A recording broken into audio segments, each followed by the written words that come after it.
wrong and disrespectful. Well, it's a vegan. What kind of chocolate have you given me? It's actually gluten-free. It's a gluten-free kind of chocolate, which doesn't mean it's Cadbury, but we are working on that. Now, Ronnie, I'm going to try and put you on air, and then I'm going to keep you on hold till we introduce you. That's good. Are you ready to go on? Is Sacha in there? Yeah. Okay, just Where are hang you? on one Do you second. want to go I'll in? work this out. Yeah, but how come? Don't worry.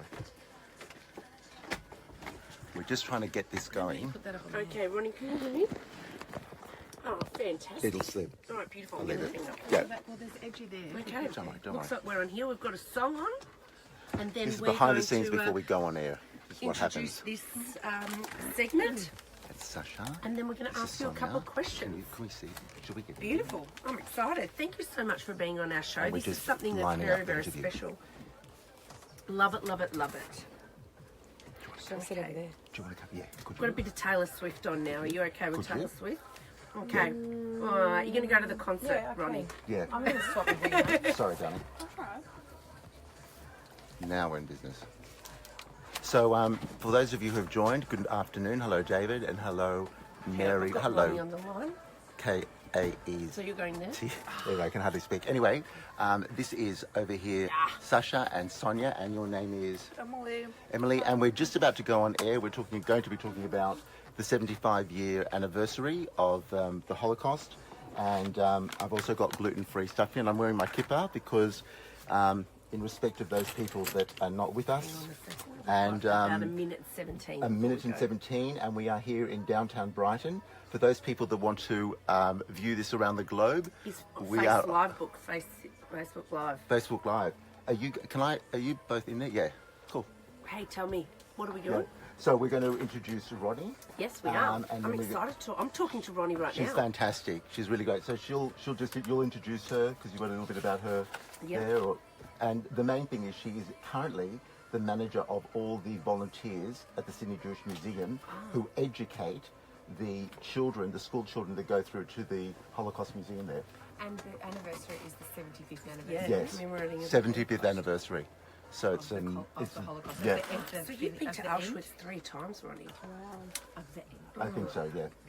So we won't be much longer, and we're going to start this interview. Yeah. And Sacha and Sonya and Sacha show, Sonya and Sacha show. Sacha. My God, I was on the tarmac today for 5 hours or 4 hours. So here we go. What happened? What was it? Apparently there was a plane that had to come back to the Melbourne because something happened to the plane and they had to just close the whole thing down.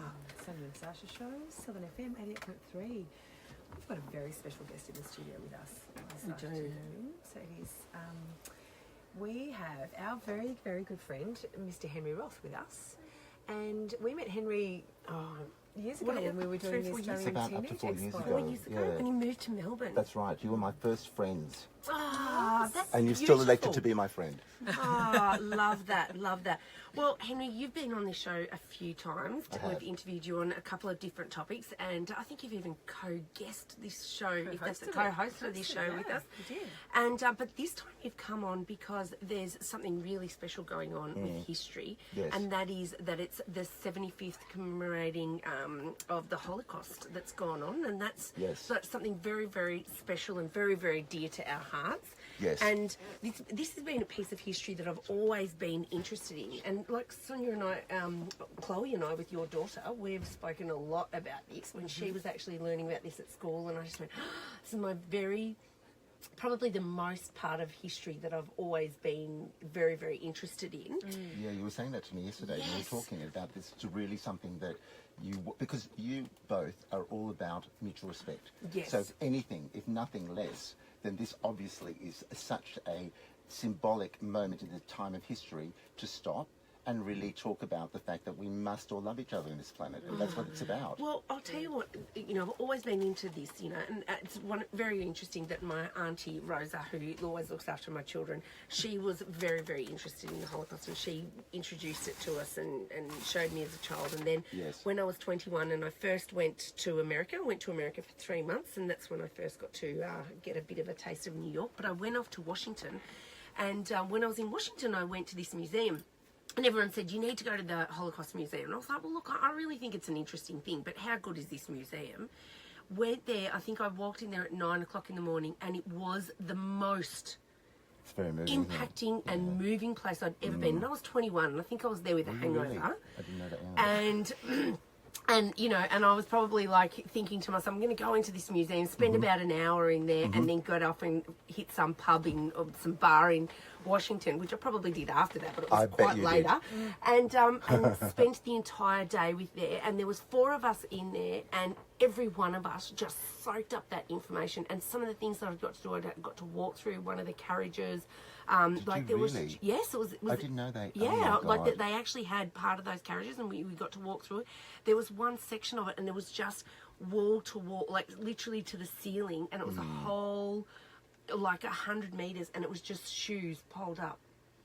Right, it was just, and there was, it was just the most impacting. Just saying that actually makes me feel sick. Yeah. At the thought of, and there would be little shoes as well as big Oh, shoes. there was in that shoes, wall. and there was like cages, and that they'd actually put little kids into and people into to have.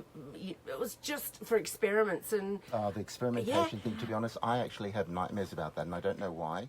But the cruelty of those experiments on human beings. But every genocide, any genocide, is horrendous. And I suppose as a Jewish person, and you're going to speak to Ronnie very shortly, it's our responsibility to remind people that we must love each other. We must have mutual respect. Oh. It has to be optimistic, ladies. It has to be. That, I have a little bit of something to do with this. My father-in-law was captured during the war, Wow. and he distinctly remembers being in the prison, which he actually ended up escaping from. Did he really? And he Wow, was to be executed the next day. And he said there were the Nazi soldiers were in the snow, and one of the younger Nazi soldiers had done something wrong, had acted incorrectly, and so his senior had told him to take his boots off and his socks and to shovel the snow with bare feet on and a t-shirt and pants. And my father-in-law said to him, "Aren't you freezing?" And he said, "Hitler doesn't allow us to be freezing." That mindset is the mindset of people that survived.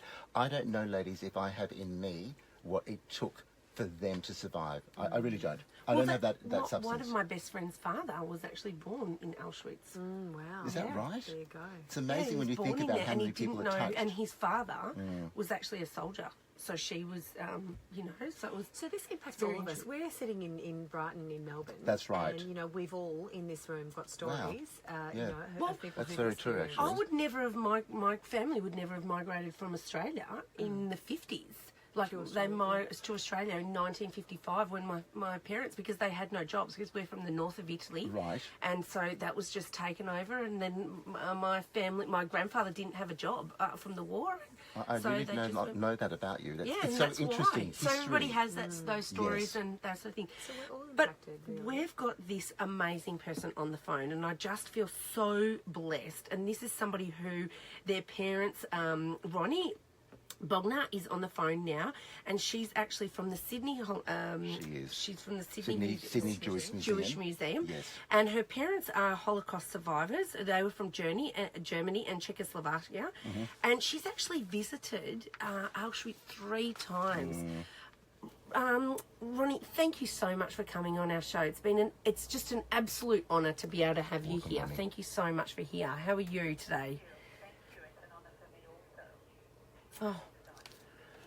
Tell us some of the things that your museum is, doing with this special time of 75 years commemorating.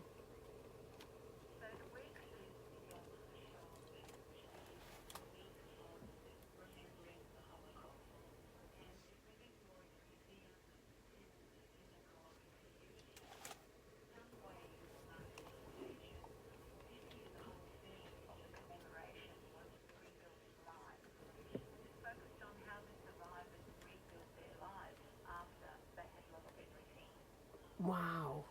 In the museum, we are so lucky that we have the opportunity to educate thousands of students and people every year.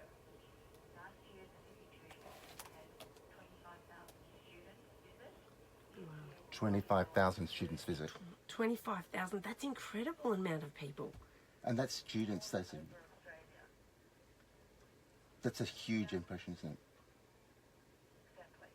And we're not only talking or teaching about the Holocaust, we're talking about tolerance, respect, and bullying. These are things, in a different program, we can communicate with kids, and the kids these days, they get at the heart of it. Well, because they're